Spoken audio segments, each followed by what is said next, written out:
Well, it's a frightening figure. 1 in 8 Atlantic Canadian women will be diagnosed with breast cancer during her lifetime. We all know someone who will be affected. A mother, a sister, a wife, a friend. Very true. The Canadian Breast Cancer Foundation says proper screening saves lives, yet a lot of women continue to put off that very simple test. This Live at 5 House Call now has more on the Tour for the Cure. This is not your average coach.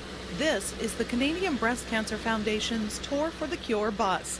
It's a mobile breast health education facility, and it's coming to a community near you.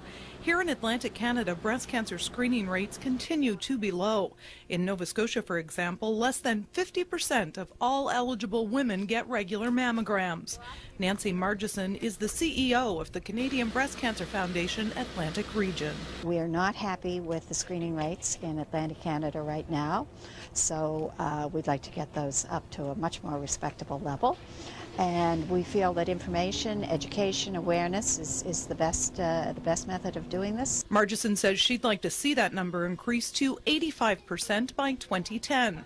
That's where the bus comes in. Cheryl Hill is one of the bus's tour guides. So my job on the bus is to educate the women, let them know all about what to expect when going for a mammogram, and kind of get rid of those fears or misconceptions that they may have about getting a mammogram, so that they go out and get screened when they leave the bus. Upon boarding the bus, women will take part in a number of educational activities. A video walks them through a typical mammogram appointment from start to finish. Breast models are available for practicing self-exams and to familiarize women with what a lump feels like. Visitors will take a short quiz to test their risk factor knowledge. What we do know is that early detection is a woman's best protection, and a breast cancer diagnosed in stage 1 is probably not a big concern. When it hits the road later this month, the bus will travel to the far corners of Atlantic Canada. It will make stops in communities both big and small.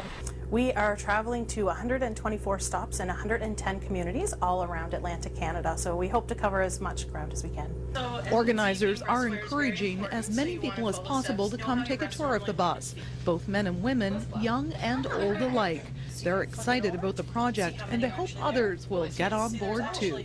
We've been thinking and dreaming and working on this for a long time, so it's near and dear to all our hearts. They hope to make the future for women with breast cancer as bright as the bus itself. And bright it is. Oh, you bet. The tour officially kicks off on April 29th. For more information, go to www.tourforthecure.ca. Once you're there, simply enter your postal code and you'll find out when the bus will be visiting a community near you. Watch for it in your neighborhood.